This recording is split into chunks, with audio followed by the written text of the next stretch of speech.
রাজবাড়ীতে তেলের টাকা না দিয়ে পালাতে গিয়ে সংঘটিত হয়েছে এক মর্মান্তিক হত্যাকাণ্ড, যা দেশ জুড়ে আলোড়ন তুলেছে।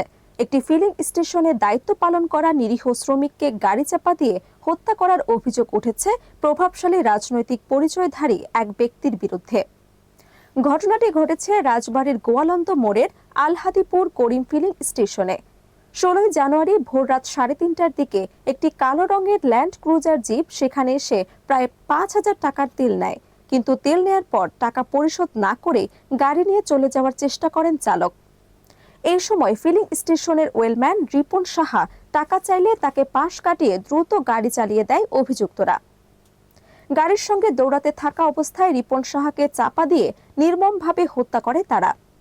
কিছুক্ষণ পর ঢাকা খুলনা মহাসড়কের ওপর মাথা এবং মুখ থেতলানো অবস্থায় রিপন সাহার মরদেহ পড়ে থাকতে দেখেন তার সহকর্মীরা।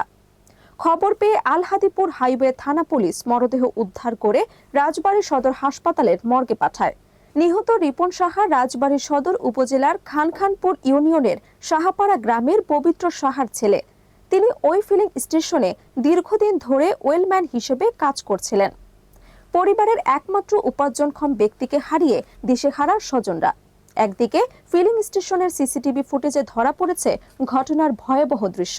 ফুটেজে দেখা যায় গাড়ির পাশে রিপন সাহার সঙ্গে দাঁড়িয়েছিলেন গাড়ির মালিক আবুল কাশেম সুজন। কিছুক্ষণ পর তিনি গাড়িতে উঠে বসেন এবং গাড়ি চলতে শুরু করলে রিপন সাহা তার সঙ্গে দৌড় দেন। ঠিক সেই মুহূর্তেই তাকে চাপা দিয়ে দ্রুত সরে যায় গাড়িটি। এই ভিডিও সামাজিক যোগাযোগ মাধ্যমে ছড়িয়ে পড়লে মুহূর্তেই তা ভাইরাল হয়ে যায়। শুরু হয় তীব্র সমালোচনা, ক্ষোভ এবং ন্যায় বিচারের দাবি। পুলিশ জানিয়েছে, অভিযুক্ত আবুল হাশেম সুজন রাজবাড়ী জেলা বিএনপির সাবেক কোষাধ্যক্ষ এবং জেলা যুবদলের সাবেক সভাপতি। পেশায় তিনি একজন প্রথম শ্রেণীর ঠিকাদার। ঘটনার পর মোবাইল কল লিস্ট এবং প্রযুক্তির সহায়তায় অভিযান চালিয়ে রামকান্তপুর এবং বনিবা এলাকা থেকে তাকে এবং তার সহযোগীকে গ্রেফতার করা হয়েছে। উদ্ধার করা হয়েছে হত্যাকাণ্ডে ব্যবহৃত ল্যান্ড ক্রুজার জিপটিও। বর্তমানে আটক 2 জন পুলিশ হেফাজতে রয়েছে। সিসিটিভি ফুটেজ সহ অন্যান্য আলামত বিশ্লেষণ করে প্রয়োজনীয় আইনগত ব্যবস্থা নেওয়ার কথা জানিয়েছে পুলিশ।